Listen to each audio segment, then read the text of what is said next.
Bonjour, je m'appelle Jennifer Serrière et je suis en charge des aspects collaboratifs avec notre R&D en lien avec les activités de Drug Discovery chez Promega. Je vais vous présenter l'un des derniers développements de notre R&D concernant la mise en place d'une nouvelle plateforme de bioessai fonctionnel utilisant des particules pseudovirales VLP bioluminescentes pour la mesure de l'entrée virale et sa neutralisation par des drogues ou des anticorps d'intérêt. Les technologies Promega sont utilisées dans les études de suivi des étapes clés de la pathogénèse virale, notamment la détection des interactions du virus avec les récepteurs de la surface des cellules hôtes, le suivi et la surveillance de la production d'acides nucléiques et de protéines virales à l'intérieur de la cellule, ou encore le suivi de la viabilité et du métabolisme de la cellule hôte. L'infection cellulaire par des particules de type VLP pour virus-like particle, étiquetées avec notre système de complémentation par bioluminescence IBIT, peut être suivie dans des cellules vivantes à partir du moment où nous utilisons une cellule d'intérêt appelée ici target cell et exprimant la sous-unité complémentaire large bit. Une fois le VLP internalisé, IBIT est libéré dans la cellule et va pouvoir complémenter avec large bit pour reconstituer une luciférase active qui, en présence de son substrat, ici le NanoGlow Live Cell Assay, permettra de détecter un signal de luminescence proportionnel à l'entrée virale et ceci de façon quantitative.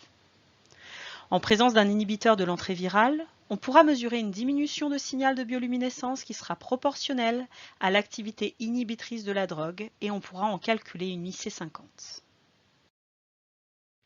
Le protocole est rapide, moins de 24 heures, simple et utilisable en laboratoire de classe L1 car il n'y a pas de génome viral réplicatif dans ces particules virales IBIT non infectieuses.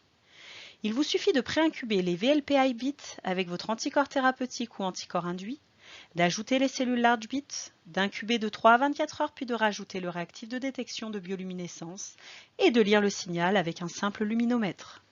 Ces outils sont disponibles en format SOENUS, c'est-à-dire un format où les cellules sont utilisées comme des réactifs sans besoin de remise en culture et permettent ainsi une plus grande reproductibilité dans vos analyses. Ce format est notamment idéal pour de la libération de l'eau clinique. Une preuve de concept a été établie pour le SARS-CoV-2. Promega propose d'une part des VLP contenant IBIT et exprimant la protéine spike à la surface de cette particule, et d'autre part des cellules exprimant large bit avec les récepteurs de surface nécessaires à l'entrée de ce virus, à savoir ACE2 et TMPRSS2. Ces deux composants sont fournis prêts à l'emploi. Aucune culture cellulaire n'est requise. De plus, il y a plusieurs particules virales disponibles en fonction des variants de spike. Le test fonctionne de la façon suivante. Les deux éléments sont mis ensemble. En absence d'inhibiteur, il y a interaction entre spike et ACE2 puis relargage du contenu de la pseudoparticule virale, c'est-à-dire IBIT, dans la cellule cible, ce qui génère un signal, et ceci de façon spécifique, comme nous pouvons le voir sur ces graphes. Si un inhibiteur vient bloquer l'interaction ou le processus de relargage, le signal diminue, voire disparaît complètement, et on peut en déduire un pourcentage de neutralisation. Nous pouvons ici apprécier le pouvoir neutralisant en pourcentage de plusieurs candidats anticorps avec une grande sensibilité. Le système est quantitatif, donc la détermination d'une IC50 est possible et va permettre de ranker les candidats ou de les profiler en fonction du variant SARS-CoV-2 étudié.